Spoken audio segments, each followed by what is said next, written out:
Hello everyone, welcome back to my channel. কেমন আছো সবাই? আশা করি সবাই খুব ভালো আছো। আমিও খুব ভালো আছি। আজকে তোমাদের কাছে দুটো ঘটনা আমি শেয়ার করব। কালকে কোনো এক দিদিভাইয়ের কমেন্ট পড়ে খুব ভালো লাগলো। দিদিভাই জানিয়েছেন, কমেন্ট আমি এখানে দিয়ে দিচ্ছি, দেখো। বলেছেন যে তোমার তোমার যে ভূতের বাড়ি মানে আমার যে বাড়ি ছিল সেটা তো আমি ভূতের বাড়ি নাম দিয়েছি। তো সেই বাড়ির ঘটনা দিদিভাই পুনরায় শুনতে চান। বহুবার দেওয়ার পরেও তোমরা যে মাঝে মাঝে অনেকেই আমাকে হোয়াটসঅ্যাপেও ডিএম করো, একদিন অবশ্যই তোমাদের সাথে আবারও শেয়ার করব, কারণ জানি আমাদের পরিবার আস্তে আস্তে বড় হচ্ছে আর অনেকেই আছো যারা নতুন, এখনো পর্যন্ত শুনে উঠতে পারোনি। কারা কারা আমার ভূতের নিজস্ব বাড়ির যে ঘটনা শুনতে চাও কমেন্ট করো আজকে। আর আজকে যে ঘটনাটা আমরা শুনবো, ঘটনাটা মারাত্মক ভয়ের। দুটো ঘটনা আছে। তাহলে চলো বেশি কথা বলে সময় নষ্ট করব না, আর যে টিপস গুলো দিচ্ছি সেই টিপস গুলো অবশ্যই অ্যাপ্লাই করতে থাকো। কালকে কিন্তু মহা শক্তিশালী একটা টিপস আসছে। 19শে নভেম্বর অমাবস্যায় কিন্তু করবে তোমরা, আমি বলবো সবাই করবে। আমার কি বলো, তোমাদের ভালো হবে, আর তোমাদের ভালো করতে পারলে ভগবান আমাকে ভালো করবে। তার জন্য আমি টিপস গুলো তোমাদেরকে দিই, আর তোমরা কাজ করে সেই টিপস গুলো যে উপকৃত হও, এটাই আমার কাছে অনেক বড় পাওনা। তাহলে চলো আর সময় নষ্ট করব না, সোজা যাব ঘটনায়। আজকে ঘটনাটা আমি তোমাদের যে শেয়ার করব, ঘটনাটা ঘটে হচ্ছে 2024-এর, ঠিক মাসটা ছিল ডিসেম্বর, ঠান্ডার সময়। মাসটা ডিসেম্বর মাসে ঘটনাটা ঘটে। আমাকে যে ঘটনাটা শেয়ার করেছে তার নামটা খুব মিষ্টি। নাম হচ্ছে আরতিয়া সরকার। আরতিয়া নামটা বেশ আনকমন, এর আগে আমি তো কোনোদিন এরকম নাম শুনিনি। আরতিয়া বোন আমাদেরকে ঘটনাটা শেয়ার করে। আরতিয়া বলে, দিদিভাই 2024-এর ঠিক সময়টা ছিল ডিসেম্বর। আমার মামার মেয়ে মানে দিদির বিয়ে হয়। বেশ ঠান্ডা, চারপাশে একটা ঠান্ডার আমেজ। আমাদের বাড়িটা যেইটুনি গুসকরা, বর্ধমান থেকে কিছুটা ডিস্টেন্স যেতে হয় গুসকরা, পুরো গ্রাম্য একটা পরিবেশ। আর গুসকরা কিন্তু আমি গেছি, আমি জানি গুসকরা খুব সুন্দর একটা জায়গা। বোন বলে, দিদিভাই গুসকরায় যেখানে আমার অ্যাকচুয়ালিও দিদির বিয়েটা হয়, সেখানে আমরা সপরিবারে সবাই যাই। দিদির বিয়েটা হয়ে যাওয়ার পর যখন রিসেপশন সবকিছু হয়ে যায়, হঠাৎ আমরা বাড়ি চলে আসি। আমাদের বাড়ি বর্ধমান। আমরা বাড়ি আসার পর ঠিক 1 মাস পর আমার দিদির শ্বশুর বাড়ি থেকে ফোন করে জানানো হয় আমাদের যেতে, নেমন্তন্ন করে। আরতিয়া বলে, দিদিভাই আমরা সপরিবারে, আমার সেই দিদি, মামার মেয়ে, দিদির বিয়েতে তো গেছিলাম, তারপর তো আর যাওয়া হয়নি। তো যেহেতু শ্বশুর বাড়ি থেকে নেমন্তন্ন করেছে, তো একটা আত্মীয়তা হয়েছে, সেখানে তো যেতেই হবে। তো আমরা সব পরিবারে আমরা পৌঁছই। যখন গেলাম তখন অন্য একটা দেখলাম তারা প্ল্যানিং করে রেখেছে। না কি প্ল্যানিং, না তারা ঘুরতে যাবে কোথায়, না পুরীতে ঘুরতে যাবে। এবার তারা একা যাবে না, মানে তারা দলবল করছে। তারা ছোট্ট একটা বাস ঠিক করেছে, নিজেরা বাস ঠিক করেছে। বাস ঠিক করে মোটামুটি 20-25 জন ছোট বাসে নেবে, নিয়ে যাবে। তো আমার মাকে বাবাকে বলা হয়, তো আমার মা বাবা তো শুনেই এক কথায় পুরো একদম তারা রেডি হয়ে যায় যে হ্যাঁ পুরী আমরা যাব, ঠাকুরের কাছে যাব না জগন্নাথ দেবের কাছে, এটা কেউ হতে পারে? খুব ভালো কথা। তো একটা দিন আগে থেকেই তারা ঠিক করে রেখেছিল। তারপরে যে মামার মেয়ের বিয়ে হয়, মানে দিদি তার হাজবেন্ড, দেন তার শ্বশুর বাড়ি থেকেও কিছু আত্মীয় যায়। আর এদিকে মামা মামি আর আমরা সবাই মিলে মোটামুটি 18-19 জন ছোট বড় মিলিয়ে হয়ে যায়। আমরা যেই দিনটা পুরী যাবার ডেট ঠিক হয়েছিল, সেই দিনটা আমরা পুরীর রওনা দিই। আমরা একদম ভোর বেরোই, যাতে সেদিন আমরা পুরী পৌঁছে যেতে পারি। আমরা যখন পুরীতে ঢুকলাম তখন মোটামুটি ঘড়িতে সময় 4টে থেকে 5টার মধ্যে, বিকেলবেলা। আমাদের একটা হোটেল আগে থেকেই বুক করা ছিল, মানে এটা সম্পূর্ণ আমার মামা করেছে আর কি, সবকিছু বুকিং উনি অনলাইনে মামা করে রেখেছেন। যাই হোক, আমরা সবাই যখন হোটেলে যাই তখন সবাই নিজেদের মতো নিজেরা এক একটা করে রুম নিই।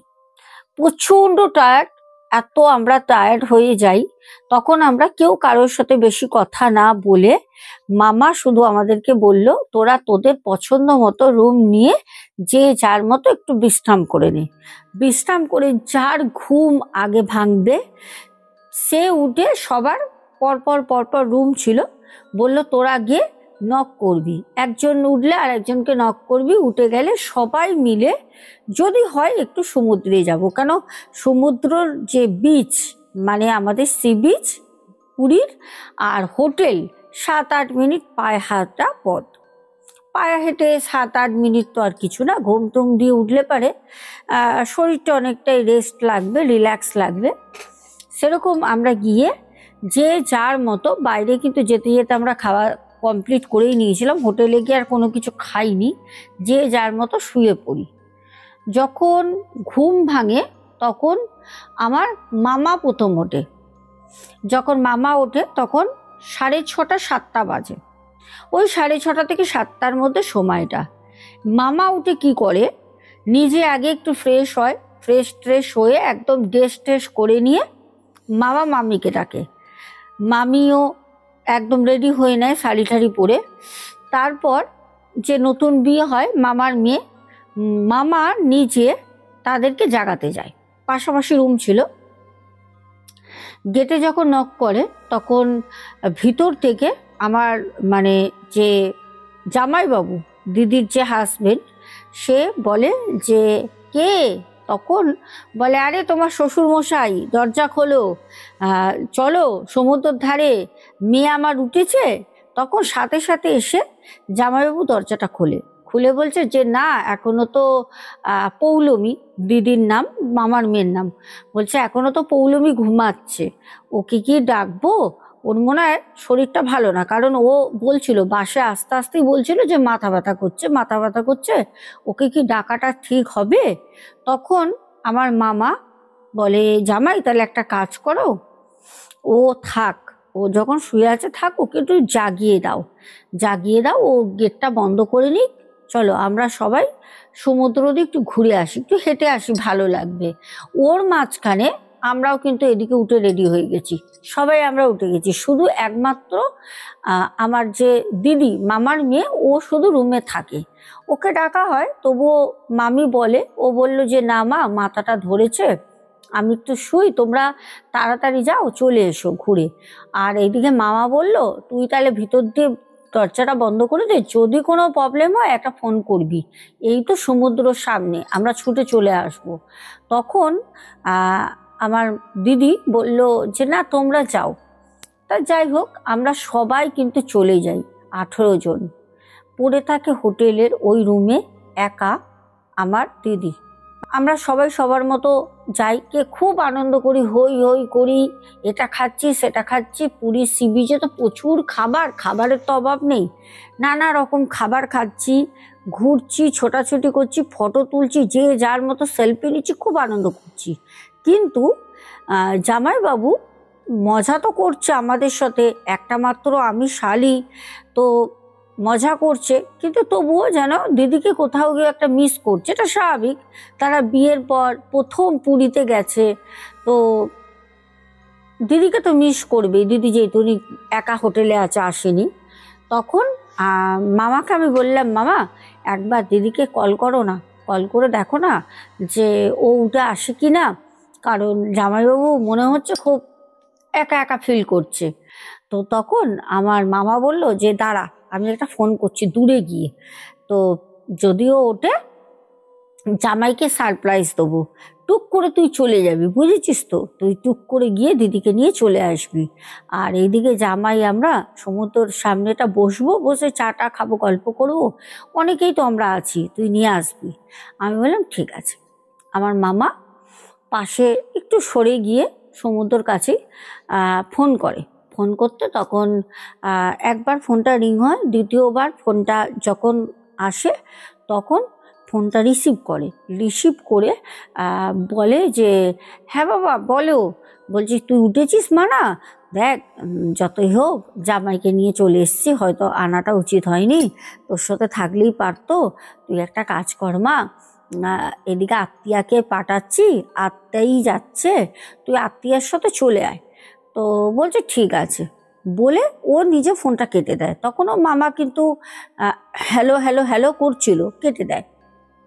মামা তখন আমাকে এসে বলল যে যা তোর দিদি উঠে গেছে, ও মনে হয় আসবে বলে তড়িঘড়ি করে রেডিও হচ্ছে, ফোনটা তো পুরো কথা হলো না, কেটে দিল, তুই এখনই যা। বলে এদিকে আত্মীয় বোন সে কিন্তু ছুটে যায়। যখন সে ছুটে যায় তখন গিয়ে সে দেখছে যে হোটেলে ওঠে, দোতলায় ছিল, পরপর পরপর রুম, ওরা প্রায় 19 জন পরপর রুম নেয়, 5টা রুম নিয়েছিল। উপরে উঠে দেখছে প্রতি কটা রুমেই লক করা। যেখানে ওর মামার যে মেয়ে দিদি ছিল সেই ঘরও কিন্তু লক করা। তখন ও গিয়ে ভাবলো যা তাহলে পারে চলে গেছে, আমি আসতে দেরি করলাম, সত্যি বাবা আমাকে পাঠালো, আবার একা একা গিয়ে খোঁজো। আচ্ছা দিদি যে গেল, দিদি আমাদের খুঁজে পাবে? হ্যাঁ পেয়ে হয়তো যাবে, এটা আত্মেই নিজে নিজে কিন্তু মনে করে। ও কি করে, বাবার কাছ থেকে চাবি এনেছিল ওদের রুমটা যেটা ওরা রয়েছে।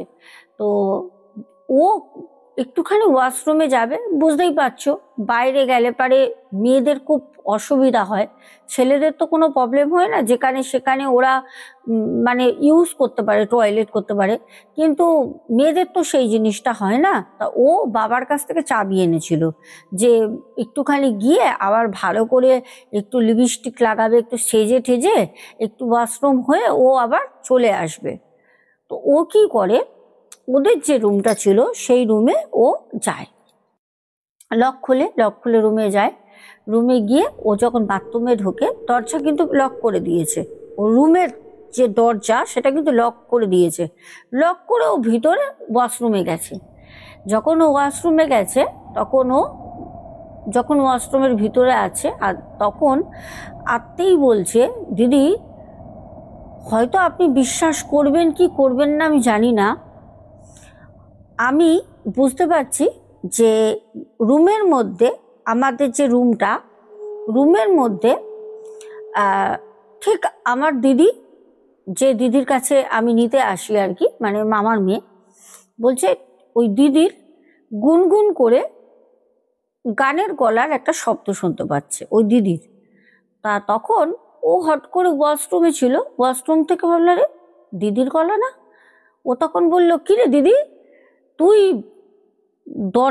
তোদের রুমটা দেখলাম লক করা, তুই যাসনি? তাহলে দাঁড়া একসাথে যাব। ও কিন্তু ওয়াশরুম থেকে ভিতর থেকে বলছে, আত্মাই কিন্তু এটা বলছে। বলার পর হঠাৎ ভাবছে দিদি কি করে রুমে ঢুকবে, আমি তো ভিতর থেকে দরজা লক করে দিয়েছি, দিদি কি করে আসলো? ও তখন না ভয় এতটাই পায় ও আর ওয়াশরুম থেকে বেরোচ্ছে না। ও বুঝতে পারছে যদি আমি ওয়াশরুম থেকে এখন বেরোই তাহলে আমি এইটুকুনি জানি যে দিদি তো হতে পারে না, তাহলে কে আছে? ও সেই ভয়তে কি করে ওয়াশরুমের মধ্যে চুপচাপ বসে আছে। এবার অনেকটা সময় হচ্ছে দেখে আত্মেইর বাবা আত্মেইকে কল করে। যখন ফোন করে, ও তো বাথরুমের মধ্যে ফোনটা নিয়েই ঢুকেছে, আজকালের জেনারেশন তো আমরা সবাই জানি, বাথরুমের মধ্যে স্নান করতে গেলেও ফোন নিয়ে যায়। তো ফোনটা নিয়ে ঢুকেছে, তখন ফোনে যখন রিং হচ্ছে ও ফোনটা তুলতে তখন ওর বাবা বলছে কিরে আত্মেই কখন আসবি তুই, আয় তাড়াতাড়ি, এখনো পর্যন্ত তোর দিদিকে নিয়ে আসলি না। তখন বলছে কেন দিদিকে নিয়ে আসলাম না বাবা একটা ঘটনা ঘটেছে বাবা, তুমি একটুখানি বাড়ি এসো তো, তুমি হোটেলে এসো। বলছি কি হয়েছে? বলছে তুমি হোটেলে এসো না। তা আত্মীর বাবা কিছু বুঝতে পারে আত্মীর গলার ধরন শুনে, তখন আত্মীর বাবা কি করে কাউকে কিচ্ছু না বলে সাথে সাথে ফোনে কথা বলতে বলতে যে দেখ তুই ভয় পাস না, আমি আসছি তুই দাঁড়া, এরকম করে বলতে বলতে রাস্তার এপার থেকে এপার হয়ে তাড়াতাড়ি উনি আসেন আসতে তখন দেখছে ভিতর থেকে দরজা লক করা। তখন বলছে, গেটে নক করে, আত্মি আত্মি আত্মি গেট খোল, আমি তোর বাবা। তখন ও খুব ভয় যখন ওয়াশরুম থেকে ও বার হয়, ও একটা জিনিস দেখে পুরো থমকে যায়। সেইটা হচ্ছে যে ওদের বেডটা ছিল রুমের, আত্মীয়দের রুমের যে বেডটা, বাবা মা আর ও তিনজনে ছিল একটা বেডে। ওই বেডের মধ্যে ওর যত সাজার জিনিস ওর খুব ভালো করে মনে আছে, ও শুধু একটা লিপস্টিক মাত্র ক্যারি করছিল, ওইটাই ও রুমে এনে মানে বাথরুমে যাওয়ার আগে ওয়াশরুমে ও ওই আয়নার সামনে দাঁড়িয়ে লিপস্টিকটাকে অ্যাপ্লাই করে বিছানায় রেখে দিয়ে ও কিন্তু গেছিল খাটের উপর রেখে। কিন্তু ও যখন ওখান থেকে বেরোয় তখন দেখছে পুরো খাটের মধ্যে ওর মানে ছড়ানো ছেটানো সাজার বক্সটা পুরো খোলা। এর মধ্যে ওর বাবা বাইরে দিয়ে বলছে, আত্মি দরজা খোল। ফট করে আত্মি যখন দেখে বিছানার মধ্যে ওরকম ভাবে ওর পুরো মেকআপ বক্সের যাবতীয় জিনিস ছড়ানো ছিটানো পড়ে আছে, এইদিকে ওর বাবা গেটের বাইরে দাঁড়িয়ে ওকে সমানে বলে যাচ্ছে, আত্মি দরজাটা খোল, কি হলো দরজাটা খোল, আরে খুলবি তো, আমাকে রুমের মধ্যে ঢুকতে দিবি তো, কি হলোটা কি।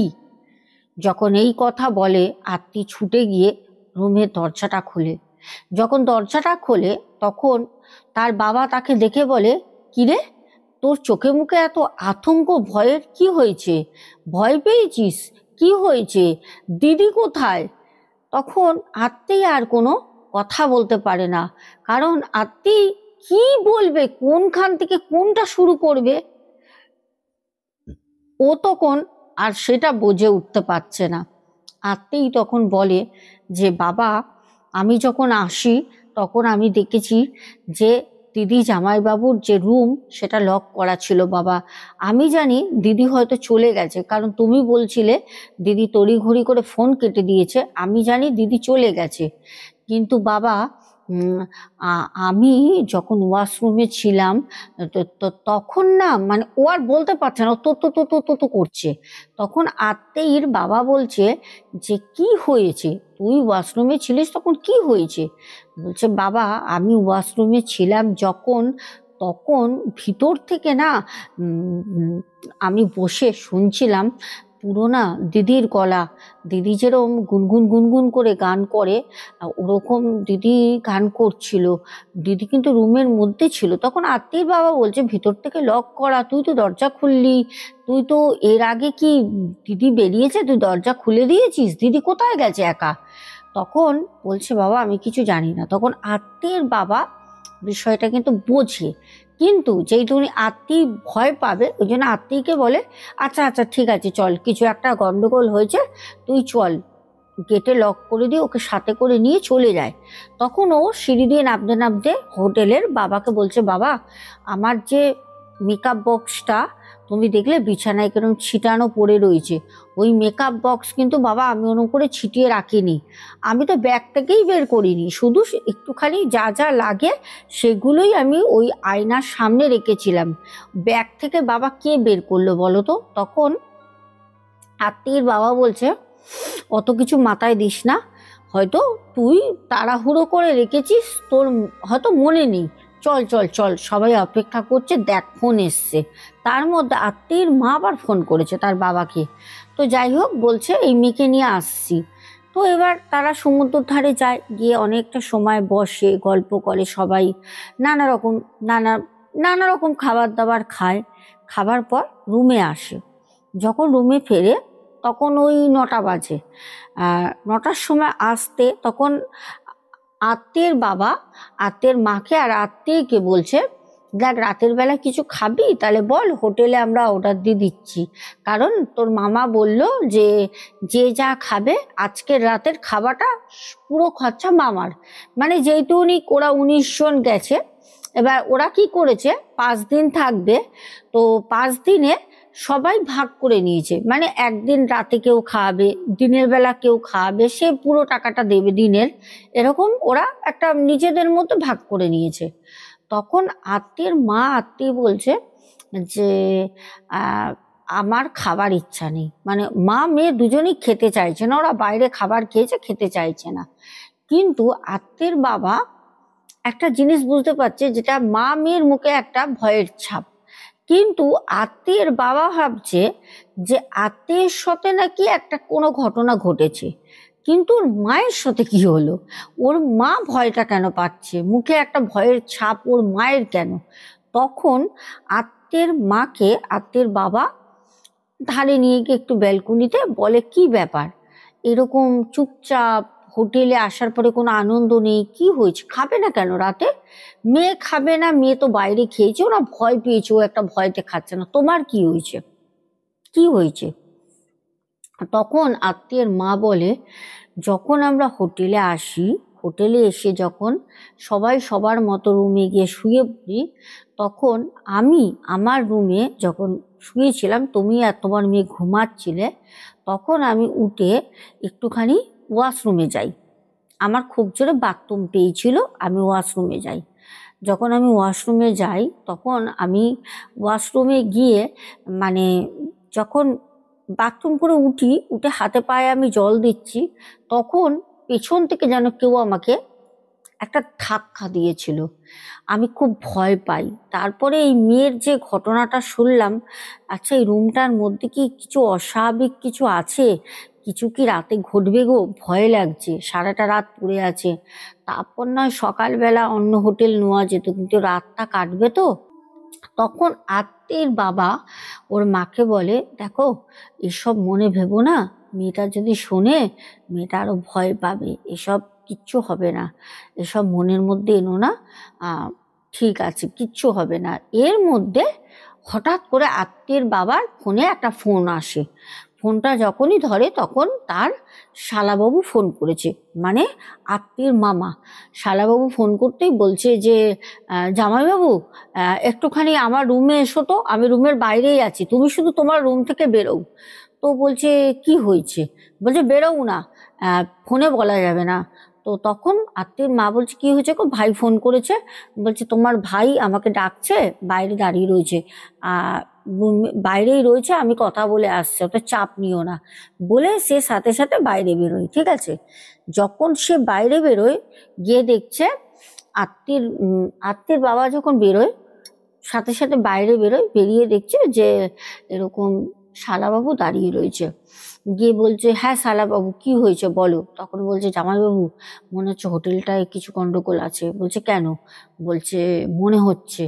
তখন আত্মীয়ের বাবা সবটা বলে, ওখানে দাঁড়িয়ে দাঁড়িয়ে বলে যে আত্মীয়ের মা এরকম একটা ঘটনা ঘটেছে, বাথরুমে গেছিল, তোমার বোনকে এরকম পেছন দিয়ে ধাক্কা দিয়েছে বাথরুমের মধ্যে, তখন কিছু বলেনি, ঘুমের একটা ঘোরে ছিল, তো এবার যখন মেয়ের সাথে এটা ঘটেছে আত্মীয়ের সাথে, তখন বলছে যে এরকম হয়েছে রুমের মধ্যে, কি ব্যাপার তোমার সাথে কি হয়েছে। তখন মামা বলছে যে আমি আর শালাবউ, তোমার শালাবউ আমাকে বলছে যে দেখো না, আমার মনে হচ্ছে পায়ের আঙুলটা কেউ যেন ধরে টানলো। আমি তখন বললাম, পায়ের আঙুল ধরে টানবে, রুমের মধ্যে তো কেউ নেই, কে পায়ের আঙুল ধরে টানবে। যেই এই কথা বলেছি, একটা না বাচ্চা, ছোট বাচ্চার একটা খিলখিল খিলখিল করে হাসির শব্দ শোনা যায়, জানো তো। এইটা ও শুনেছে, আমিও শুনেছি, খুব একটা ভয় লাগছে। দেখো পুরুষ মানুষদের একটা ভয় লাগলেও তারা ভাবে যে ও ঠিক আছে, কোনো ব্যাপার না, রাতের বেলা ঘুমিয়ে পড়ো বা কোনো কিছু এইসব। কিন্তু যখন মহিলাদের মনে একটা ভয়ের কিছু ঢুকে যায়, তখন রাত কাটানো বা ওই ভয় নিয়ে থাকাটা এতটাও সহজ না। তখন আত্মীয়ের বাবা বলছে, এখন কি করা যায়, এখন কি করব সেটা বলো। তখন বলছে, তাহলে একটা কাজ করো, আমরা হোটেলে খাওয়া দাওয়াটা করে নিই, কারণ রাত হবে, হোটেলে আবার যদি হোটেলটা আমরা চেঞ্জ করি তাহলে রাত হবে, হোটেলে খাওয়া দাওয়াটা করে নিই, আমরা হোটেলটা চেঞ্জ করি, আর ওদেরকে বলবো যে কোনো একটা গন্ডগোল হয়েছে, এই হোটেলে থাকবো না, সবাইকে সব কিছুটা জানানোর দরকার নেই, রাততে আমরা থাকতেই চাই না। তো চলো ভালো কথা। এবার তাড়াতাড়ি ওরা খাবার টাবার অর্ডার দিয়েছে, দিয়ে এদিকে কি করেছে, আত্মীয়ের বাবা আর যে মামা ছিল, আত্মীয় মামা, দুজনে মিলে হোটেল খুঁজতে বেরিয়ে গেছে খাবার অর্ডার দিয়ে। কাউকে কিচ্ছু কিন্তু বলেনি, শুধু বলেছে তোরা জামা কাপড় যে যা বের করে ছিটাস না, এক জায়গায় রাখ, ঠিক আছে, জামা কাপড়গুলো এক জায়গায় করে রাখ, আমরা আসছি। ওরা গিয়ে সাথে সাথে পাশে একটা রুম তারা ঠিক করে রুমে আসে। এসে ওরা কিচ্ছু বলেনি, মামা মানে শালা জামাইবাবু দুজনের মধ্যে পুরো জিনিসটা রয়েছে, কিচ্ছু বলেনি। ওরা সবাইকে খাবার দাবার দেয় একসঙ্গে, একটা রুমের মধ্যেই 19 জনে খাওয়া দাওয়াটা করে, উপরে নিচে বসে খেয়ে নেয়। খাওয়া দাওয়ার পর তখন মামা বলছে যে জামা কাপড় যে যার মতো গোছাও, আমরা এই হোটেল চেঞ্জ করব। তখন যাদের সাথে কিছু ঘটেনি তারা তখন বলছে হঠাৎ হোটেল চেঞ্জ করবে কেন, কি হয়েছে? তো আত্মীর মা তো খুব খুশি, এইদিকে মামিও খুব খুশি। তো বলছে যে না, আমরা এই হোটেলে থাকবো না, মনে হচ্ছে হোটেলের মধ্যে কোনো রকম একটা কিছু আছে, এই দোতলাটা পুরোটাই মনে হচ্ছে কিছু আছে। আর ওই দোতলাটায় বলছে দুতলায় শুধুমাত্র 5টা রুমে ওরাই ছিল, আর কেউ নেই। নিচে 2টো রুমে অন্য কোনো মানে পর্যটক আছে, আর দোতলায় ওরা ছিল, 3তলা পুরো ফাঁকা, ঠিক আছে। তো যাই হোক, সাথে সাথে ওরা ওখান থেকে পাশের হোটেলে চলে যায়। তাহলে পরে প্রচুর এক্সপেন্সিভ হোটেল, যে রেট প্রচুর নেয়। আর হোটেলের রুমগুলো ভালো, রুমগুলো খারাপ না, কিন্তু ওই রুমে ওই দোতলায় মনে হয় কোনো গন্ডগোল আছে। চাকদা থেকে একটা ঘটনা আসে, খুব দুর্দান্ত ভয়ের একটি ঘটনা। ঘটনাটা যদিও খুব ছোট, কিন্তু ঘটনাটা বাস্তব ঘটনা। চাকদা থেকে যে ঘটনাটা পাঠায় তার বাড়ির ঘটনা। বলে দিদি ভাই, আমাদের বাড়ি 50 বছর পুরনো বাড়ি, 50 বছরের বেশি হবে আমাদের বাড়িটা। আমাদের বাড়িতে কোনোদিন কোনো রকম কারোর মুখ থেকে শুনিনি যে তোদের বাড়িতে ভয় পেয়েছি, জ্যাঠা কাকারা আসতো, বোনরা আসতো।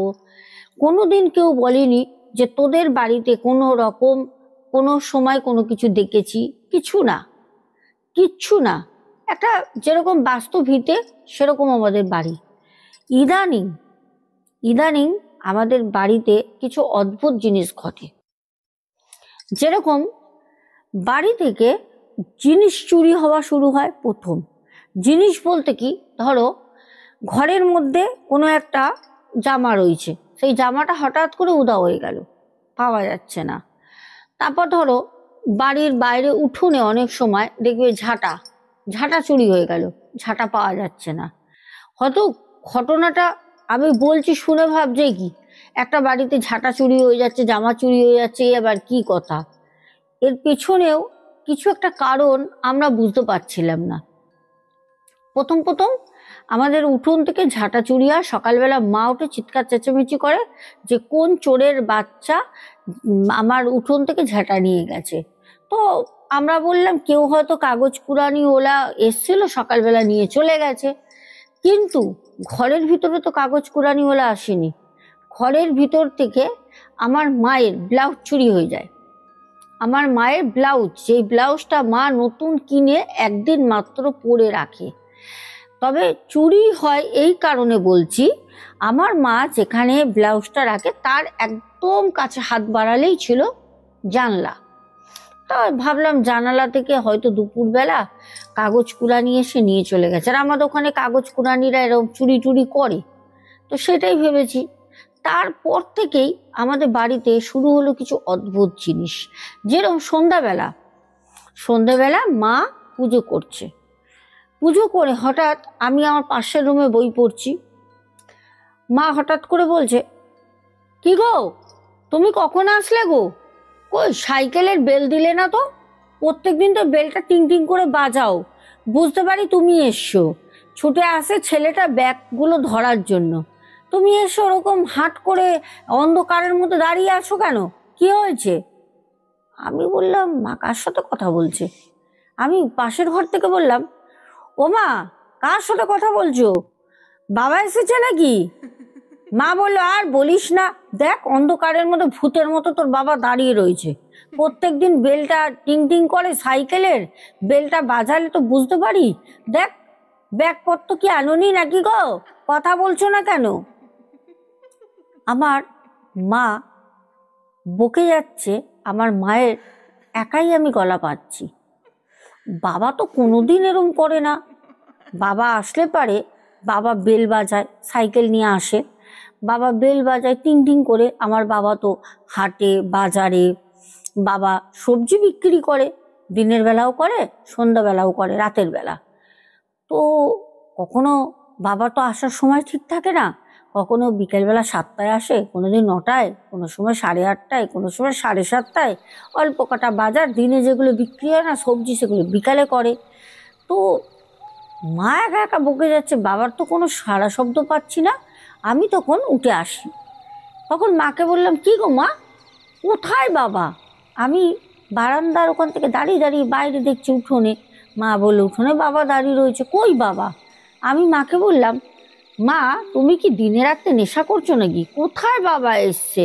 বাবা তো পেয়ারা গাছের গোড়ায় সাইকেল রাখে, পেয়ারা গাছের ওখানে সাইকেল থাকে, তো কই বাবা তো ওখানে সাইকেল টাইকেল রাখিনি, কোথায় বাবা এসছে?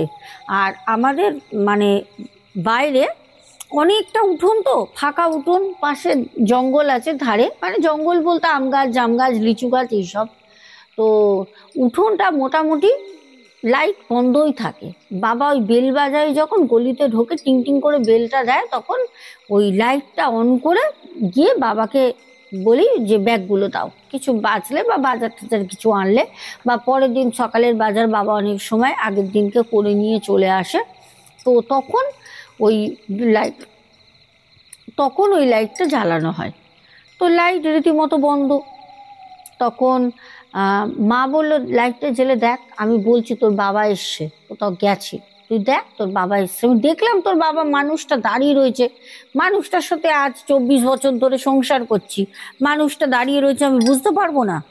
আমি বললাম, ঠিকই তো, মা বুঝতে পারবে না বাবা দাঁড়িয়ে রয়েছে।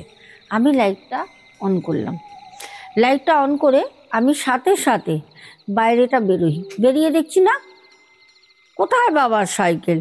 বাবার কোনো সাইকেল নেই, বাবা তো আসেনি। আমি মাকে গিয়ে বললাম, ও মা, কোথায় বাবা? বাবা তো আসেনি। এই বলতে বলতেই বাবার সাইকেলের বেল, বাবা এইবার বাবা আসছে। তখন মা বলছে যে, কি গো, তুমি এখন আসলে না এর আগে দাঁড়িয়েছিলে বলো তো? হ্যাঁ, ভূতের মতো তুমি দাঁড়িয়েছিলে বারান্দাটায়। তখন বাবা বলছে, দেখ, এখন আসলাম, দাঁড়িয়েছিলাম। কি রে, তোর মা কি নেশা টেশা করে নাকি ঘরে বসে? হ্যাঁ, এই তো আসলাম, ধরো ধরো ব্যাগ ধরো। সাথে সাথে আমি আর মা দুজনে মিলে বাবা যা যা ব্যাগে করে আনে ব্যাগগুলো ধরে নামিয়ে নিয়ে আসলাম। বাবার সাইকেলটা ওই পেয়ারা গাছের কাছে রাখে, লক করে ওই মানে পেয়ারা গাছের যে গুড়িটা মোটা, তো চুরি যাতে না হয়ে যায় তার জন্য ওই চেন দিয়ে বাবা বেঁধে দেয়। বেঁধে দিয়ে বাবা ঘরে এসে গ্রিল টিরিল পুরো লক করে দেয়, মানে বাইরে আর বেরোবে না, বললো বাইরে লাইট অফ করে দে। এইবার আমার মা বলছে, তুমি যদি এখন আসো তাহলে পারে কে ছিল? আমি তো দেখেছি কেউ দাঁড়িয়ে ছিল তোমারই মতো, তাহলে সে কে ছিল? বাবা বললো, তুমি অন্য কিছু হয়তো দেখেছো চোখে। কে দাঁড়াবে? অন্যের উঠোনে অন্য কেউ অন্ধকারে গিয়ে দাঁড়িয়ে থাকবে? তুমি কিরম পাগলের মতো কথা বলছো? এই জিনিসটা কিন্তু একদিনের ছিল না, এই রকম সেম জিনিস কিন্তু মাঝে মাঝেই ঘটতো। এই জিনিস কিন্তু সেম মাঝে মাঝেই আমার মা দেখতো আর চিৎকার করে উঠতো যে, ওই দেখ, ওই দেখ তোর বাবা উঠোনে দাঁড়িয়ে রয়েছে, ওই দেখ, ওই দেখ তোর বাবার মতো কে দাঁড়িয়ে রয়েছে, ওই দেখ। যেই বলতো, আমি যখনই আসতাম, কই মা, কই কই কই, তখনই কোনো কিছুই আমি দেখতে পেতাম না। আমার মা কিন্তু প্রায় বলতো, ওই দেখ তোর বাবার মতো কে দাঁড়িয়ে রয়েছে। তারপর আমার বাবা বলল যে, তুমি একটা কাজ করো, তুমি লাইটটা অন করে রাখো, লাইটগুলো অন করে রাখো, অফ করো না, কিছু একটা ব্যাপার হতে পারে, লাইটগুলো জ্বলুক। তারপর থেকে যখন উঠোনে লাইট, বারান্দা উঠোন সব জায়গায় লাইট যখন দিয়ে রাখলাম, তারপর থেকে মার কোনো কিছুই দেখতো না, কোনো কিছুই দেখতো না। কিন্তু আমরা এক তান্ত্রিকের কাছে গেছিলাম, সে তান্ত্রিক বলেছিল, তান্ত্রিকটা আমরা কিছুই বলিনি, চুরি টুরি হওয়ার কথা এসব আমাদের কিছু মনেই নেই। সে তান্ত্রিক নিজে বলেছিল যে, তোমাদের বাড়িতে তোমাদেরই খুব নিজের কাছের কোনো লোক ক্ষতি করেছে, তোমাদের বাড়ি দিয়ে কোনো জিনিস কি চুরি হয়েছিল? যেহেতু নাকি মায়ের ব্লাউজটা চুরি হয়েছিল, মাকে বান চালান করেছিল, মানে পেট চালান, সরি ভুল বললাম, মাকে পেট চালান করেছিল। মায়ের ব্লাউজটা নিয়ে গিয়ে, পরা ব্লাউজ রেখেছিল জানলার সামনে, হাত বাড়িয়ে এমন কেউ নিয়ে গেছে, ওই জন্য মাই দেখতে পেত ছাওয়া, বাবাকে দেখতো, কিন্তু বাবা ওই সময় আসতোই না। যার জিনিস দিয়ে পেট চালান করা হবে, জিন চালান করা হবে, তা সেই জিনিসগুলো দেখবে। আর শুধু পেট চালান জিন চালান কাপড় জামা দিয়েও হয় না, পেট চালান জিন চালান এগুলো ফু দিয়েও করা যায়। মানে ধরো আমার বাড়ি কলকাতায়, ঠিক আছে, তোমার সাথে আমার খুব শত্রুতা কোনো কারণে, তুমি আমাকে একটা পেট চালান করবে ভয় দেখানোর জন্য, বা তুমি জিন চালান করলে, না হলে তুমি আমাকে বান মারলে, কিছুটা করলে। ধরো তুমি থাকো বেনারস গেছো, আর আমি রয়েছি কলকাতায়, আমার কোনো জিনিস তোমার কাছে নেই, নয় ফটো আছে, ফটো দিয়েও হয়, আর কিছু যদি না থাকে তাহলে তুমি নাম জানলে, গোত্র জানলে, এগুলো দিয়েও তুমি সেই বেনারস থেকে বসে আমাকে চালান করতে পারবে। আর সেই চালানও কিন্তু খুব লাগে। বোঝা গেল? চলো, আমরা মানসী সিনহা একজন বেঙ্গলি অভিনেত্রী, ওনার যা অভিনয়, ওনার অভিনয়কে আমরা উন্নিশ জানাই যে এত সুন্দর অভিনয়। আর উনি মানুষ হিসাবেও খুব ভালো। কালকে ওনার একটি ভৌতিক ঘটনা আমি দিয়েছিলাম, যেটা একটা চ্যানেল থেকেই তোলা, মানে ইন্টারভিউ, ওখানে আমি শুনেছিলাম, তারপর আমি তোমাদের শেয়ার করেছিলাম ওটা। তো এবার আমরা আজকে সেখানে তোমরা কারা কারা কমেন্ট করেছো ঘটনা নিচে পড়বো। কৃষ্ণা ধারা প্রথম, বং হিন্দু হেসেল, রূপা দে, সরস্বতী পারামানিক, আয়ান হালদার, মৌমিতা দাস,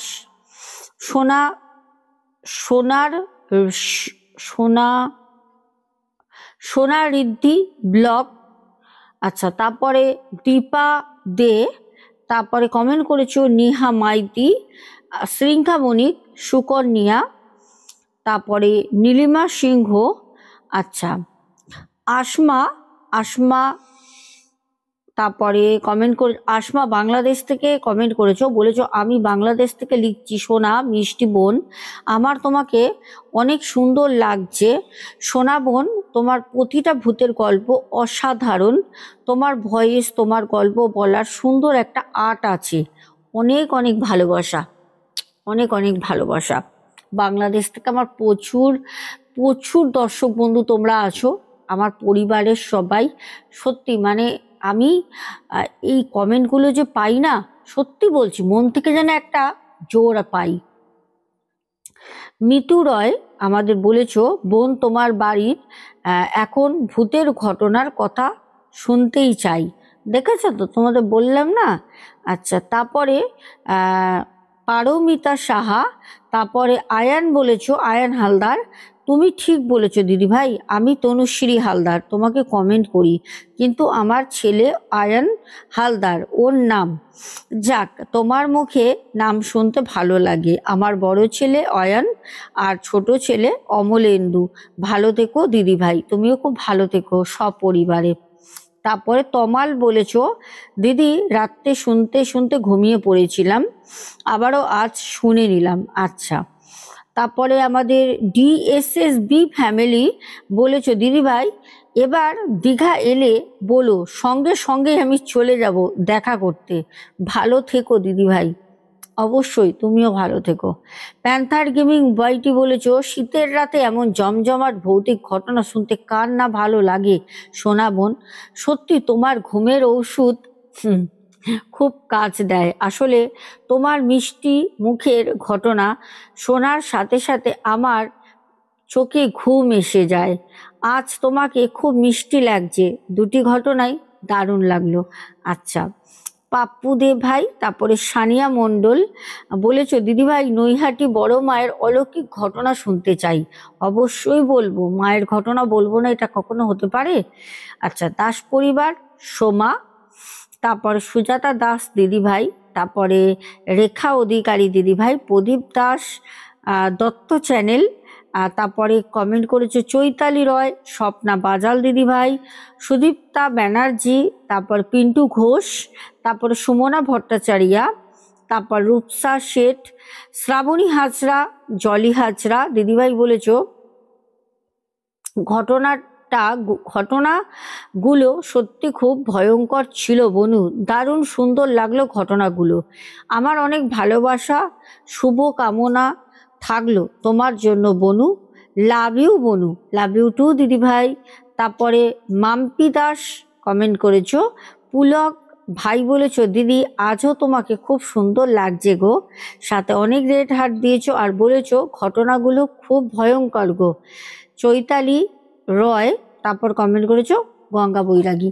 তো ও না আরো আছে, আচ্ছা। তারপরে কমেন্ট করেছো বাপ্পা ভট্টাচার্যা, তারপরে আব্দুল হক ভাই, কিষাণু মান্না, তারপরে সুতপা সামন্ত বলেছো সোনা বনুকে আজ ভীষণ সুন্দর দেখাচ্ছে, ভীষণ ভালো লাগছে, আমার নজর না লেগে যায়। কখনো লাগবে না, ভালোবাসার মানুষ তোমরা, নজর লাগতে পারে। গল্পগুলো শুনতে খুবই ভালো লাগলো আর ভয়ও লাগছিল। আমি তোমার গল্পগুলো রাতে শুনতে পারি না, দিনের বেলায় শুনতে পারি। আমি উড়িষ্যা থেকে দেখি তোমার এত সুন্দর ও ভয়ঙ্কর ঘটনাগুলো। আমি তোমার সঙ্গে সামনাসামনি দেখা করিনি কখনো ঠিকই, কিন্তু অজান্তেই আমি তোমার পরিবারের সদস্য হয়ে উঠেছি। সোনাকে অনেক অনেক ভালোবেসে ফেলেছি, তার সঙ্গে প্রিন্স বাবাও আছে।